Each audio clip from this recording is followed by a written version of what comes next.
السلام علیکم ورحمۃ اللہ وبرکاتہ۔ کبیرہ گناہوں میں سے ایک گناہ جو ہے وہ ناپاکی جو ہے وہ اختیار کرنا، مطلب پیشاب کے چھینٹوں سے نہ بچنا۔ نبی مکرم صلی اللہ علیہ وسلم نے فرمایا کہ ایک دفعہ آپ قبرستان کے پاس سے گزرے تو دو قبروں میں عذاب ہو رہا تھا، تو آپ نے فرمایا کہ ایک کو تو عذاب اس لیے ہو رہا ہے کہ یہ پیشاب کے چھینٹوں سے نہیں بچتا تھا، دوسرا وہ شخص ہے جو چگلی کھاتا تھا۔ اب ہمارے مسلمان، آپ نے وہ اس وقت ایک ٹہنی لگا دی تھی، ہماری مسلمانوں کی اکثریت بھی پتہ کیا کرتی ہے، جب قبر میں کسی کو دفن کرتے ہیں، اچھے بھلا آدمی ہوتا ہے، اچھا انسان ہوتا ہے، قبر کے اوپر ڈانی لگا دیتی ہے کہ عذاب میں کمی ہو جائے گی۔ او بھائی خدا کا خوف کرے، ہو سکتا ہے اللہ نے اسے بخشنا ہو، وہ آپ نے ٹہنی لگا کے یہ ثابت کر دیا اسے عذاب ہونے والا ہے۔ آپ جس طرح کا گمان اللہ کے اوپر کریں گے، اللہ آپ کے ساتھ اس طرح کا معاملہ کرے گا۔ وہ تو پیغمبر تھا، اس کو وحی آئی اور اللہ کے حکم سے وہ ٹہنی لگا دی، ٹہنی جب تک رہی، آپ نے جب تک ٹہنی رہے گی ان کو اس کے عذاب میں تخفیف ہو جائے گی۔ آپ ٹہنی لگاتے ہو قبر کے اوپر، ثابت کرتے ہو کہ اس کو عذاب ہونے والا ہے، تو میری ٹہنی لگانے سے عذاب کم ہو جائے گا۔ تو اصل موضوع میرا یہ ہے کہ پاکیزگی، الطہور شطر الایمان، جتنا بھی اسلام نے زور دیا کسی بات کے اوپر، ہم اتنے ہی سست ہیں۔ آپ جتنا امریکن سسٹم ہے یا یورپ ہے، جاپان ہے، کوئی بھی ملک ہے انگریزوں کا، اگرچہ وہ انگریز ہیں لیکن اس وقت وہ اسلام کو فالو کر رہے ہیں۔ حضرت عمر کے نام کا قانون بھی کسی ملک میں چل رہا ہے۔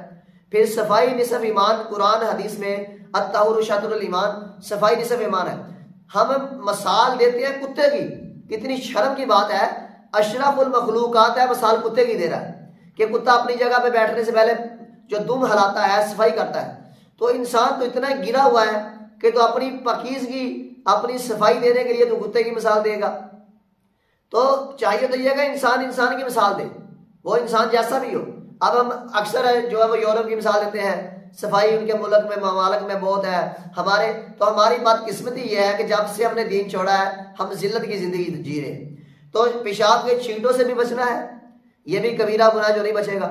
پھر صفائی نصف ایمان ہے، وہ صفائی دل کی ہو، وہ صفائی آنکھوں کی ہو، وہ صفائی روح کی ہو، وہ صفائی زبان کی ہو، وہ صفائی ہاتھ کی ہو۔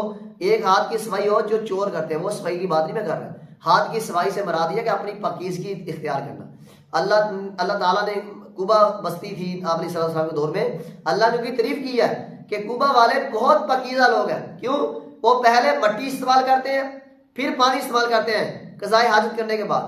تو تم اتنے بدقسمت ہو، اچھے بھلے شادی شدہ لوگ جو ہے وہ باہر بازاروں میں بیٹھ کے جو ہے وہ پیشاب کر رہے ہیں اور کسی کو پتہ نہیں ہے کہ کس جگہ پہ پیشاب کرنا ہے۔ وہ بھائی پیشاب کرنے کے لیے اوڑ ہونی چاہیے، ایک پردہ ہونا چاہیے، پھر ایک نرم جگہ ہونی چاہیے، پھر ساتھ تین جو ہے وہ جو مٹی کی ڈیلیاں ہونی چاہیے سجا کرنے کے لیے۔